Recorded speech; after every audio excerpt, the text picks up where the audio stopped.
तिरुमला तिरुपती देवस्थानच्या लाडूमध्ये fish oil मिसळलेलं आहे, वनस्पती तूप मिसळलेलं आहे, प्राण्याची चरबी घातलेली आहे आणि तुपामध्ये भेसळ आहे। वर्ल्ड फेमस तिरुपति मंदिर के प्रसाद में जानवरों की चर्बी और मछली के तेल का इस्तेमाल होने की बात सामने आने के बाद से पूरे देश में बवाल मचा हुआ। Height of greed of the people who are involved in this process, so they need to be punished severely.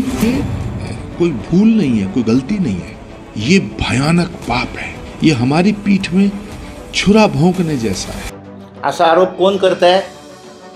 Andhra प्रदेशचे मुख्यमंत्री Chandrababu Naidu. This is what he has done, totally unwarranted thing.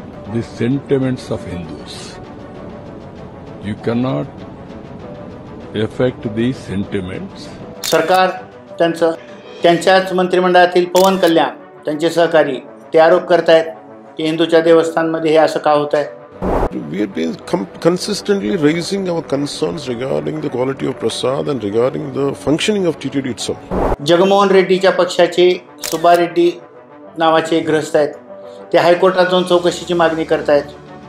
केंद्रामध्ये भारतीय जनता पार्टीचे एक खासदार वगैरे असलेले एक चांगले नेते सुब्रमण्यम स्वामी म्हणतात सुप्रीम कोर्टानं सो मोटो हा विषय घ्यावा। त्याच वेळी विश्व हिंदू परिषदेचे लोक म्हणतात की या निमित्तानं सगळे मंदिरं हिंदूच्या ताब्यात देऊन टाका, सरकारचं नियंत्रण उडवा। आणि तिरुपती तिरुमलाच्या भक्ताचे मात्र हाल होत आहेत।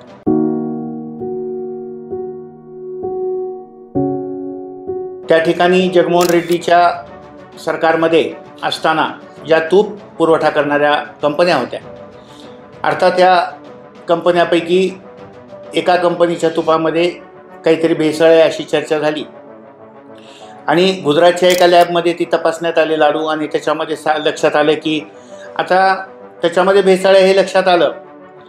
देवस्थानचं कमीत कमी 500 ते 1000 कोटी उत्पन्न केवळ लाडवाच्या प्रसादावर आहे आणि मग देवस्थानने स्वतःची लॅब करायला पाहिजे की नाही? तर देवस्थानची स्वतःची लॅब नाही। देवस्थानला जगनमोहन रेड्डीच्या काळात हिंदू नसलेला एक कदाचित ख्रिश्चन माणूस त्या ठिकाणी अध्यक्ष केला।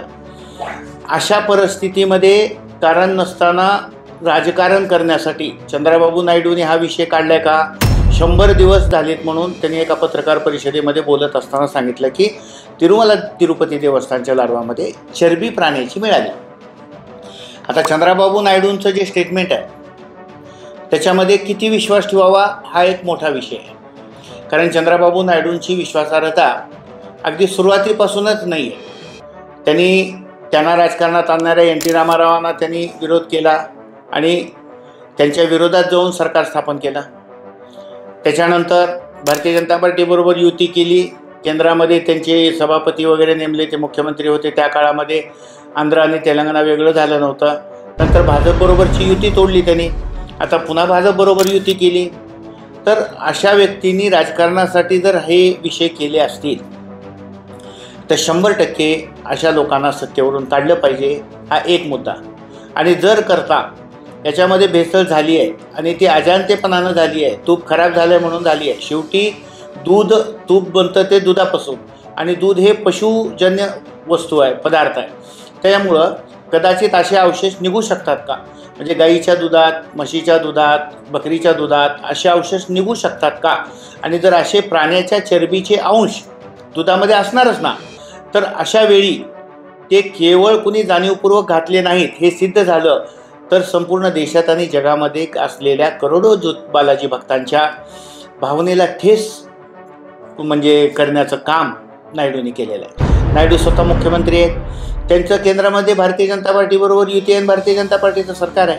आज भारतीय जनता पार्टीचे अध्यक्ष असलेले JP नड्डा जे आरोग्यमंत्री आहेत, अन्न पुरवठ्याचा विषय त्यांच्याकडे आहे, तर त्यांनी आणि चंद्राबाबूंनी हे विषय CBI मार्फत ताबडतोब FIR फाडून तक्रारी करून हे विषय मार्गी लावू शकले असते, परंतु ह्या सगळ्यांना राजकारण करण्याचा एवढा नाद लागलेला आहे की त्यामुळं ना चंद्राबाबू खरे, ना पवन कल्याण खरे, ना जगनमोहन रेड्डी खरे, तर या सगळ्यांना मतदारांनी धडा शिकवला पाहिजे. प्रत्येक वेळी प्रत्येक गोष्टीचं राजकारण करणाऱ्या लोकांना राजकारणातून हद्दपार केल्याशिवाय यांचे हे धंदे बंद होणार नाही. आता ह्या सगळ्याच्या दृष्टिकोनातून सगळेजण या लाडवाच्या प्रसादाचं राजकारण कसं करता येईल या प्रयत्नात आहे. कुणी हायकोर्टात जात आहे, कुणी सुप्रीम कोर्टात जात आहे, कुणी प्रेस कॉन्फरन्स घेत आहे आणि यातून लाडवाच्या प्रसादाचा विषय मात्र मागं पडणार आहे. असे अनेक विषय आत्तापर्यंत मागं पडले. बालाजीला सुद्धा या लोकांनी सोडलं नाही. आजचा हा व्हिडिओ आपल्याला जर आवडला असेल तर या व्हिडिओला लाईक करा, जास्तीत जास्त शेअर करा, आपलं मन यूट्यूब चॅनलला सबस्क्राईब करा. धन्यवाद.